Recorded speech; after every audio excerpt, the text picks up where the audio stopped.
Hyderabad gadget के लागू होने के बाद मराठवाड़ा मुक्ति संग्राम दिवस के मौके पर राज्य के प्रत्येक जिले में मराठा समुदाय के लोगों को कुणबी प्रमाण पत्रों का वितरण किया गया। प्रमाण पत्र वितरण के तुरंत बाद मराठा आरक्षण आंदोलन के नेता मनोज जरांगे पाटिल की प्रतिक्रिया सामने आई है। जरांगे पाटिल ने कहा कि हर जिले में पालक मंत्रियों के हाथों जो कुणबी प्रमाण पत्र बांटे गए, मैं उन्हें खुद देखना चाहता हूं। इसलिए मैं उन सभी लोगों से अपील करता हूं जिन्हें ये प्रमाण पत्र मिले, वे अंतरवाली सराठी आकर मुझे प्रमाण पत्र दिखाएं। इस बयान के बाद मराठवाड़ा में वितरित किए गए कुणबी प्रमाण पत्रों की प्रक्रिया को लेकर सवाल उठने लगे।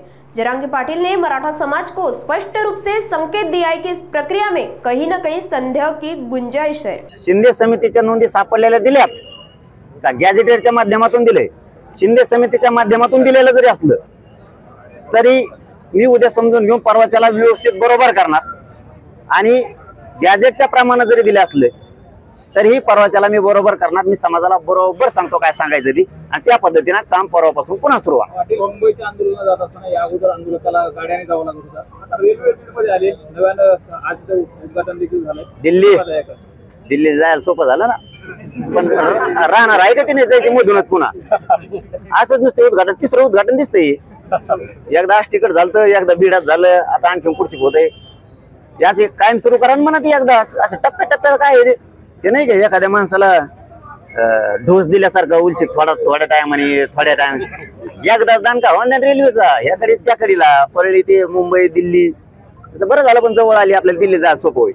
अजित पवार असं म्हणाले की आज मोफत रेल्वे आहे, उद्यापासून तिकीट काढा, बीडकरांचं काही खरं नाही, तुम्ही हे बीडचे भूमिपत्र अशा पद्धतीनं बोलणं सुधारे असं बोलणं आम्हाला माहिती कोणाच्या चिठीत हात घालते तसं आम्हाला माहितच येते। खोसा ढाणं सोडायचेच नाही ती, म्हणजे आम्ही का फुकटे जाऊन यायचे का, फुकट जातो का रेल्वेने कुठं बी, आजचे दिवस फुकट आहे। आम्हाला चांगलं माहिती आहे, लाडक्या बहिणीसारखं तुमचं पहिल्याच फुकटच असतं, दुसऱ्याची इतका खोटा खाली जा आम्हाला चांगलं माहिती आहे। तुम्ही राजकारणी किती नमुने पाहिजे सगळ्या पक्षाची, नुसतं आजी दादाच नाही, सगळेच नमुने सारखे। लाडक्या बहिणीला नाही मतदान घेऊन नाही लावलं, मतदान झालं की म्हणले तू निकषातच बसा ना, तू लाडकी बहीणच नाही, तू सावतर बहीणच हे, ते असले ते नमुने।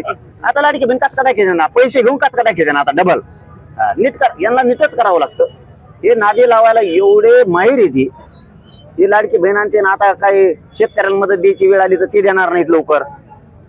शेतकरी आता इतका भयानक परिस्थितीतून चाललाय, यांना सरसकट मदतीची गरज आहे। घरं गेलेत, जनावरं गेलेत, त्यांचं शेतातलं सगळा माल होऊन गेलाय, कांदे होऊन गेलेत, सोयाबीन होऊन गेली, ते बाजऱ्या काढल्या ते झाकून ठेवले सगळे, ते पूर्ण वाहून गेलंय। म्हणजे याच्याकडे आता लक्ष देणं सरकारची खूप मोठी जबाबदारी। त्याबद्दल बोलले म्हणजे आता तुम्हीही आलात, भूमिपुत्र आहात, काय सल्ला देईल पालकमंत्री अजित पवारांना? काय असतं बरं का, शेजारीचे संस्कार जसे असतील तसं असतं। शेजारी काय सांगतोय ते का सारखं ते डोक्यात मग ते गंजत डोकं।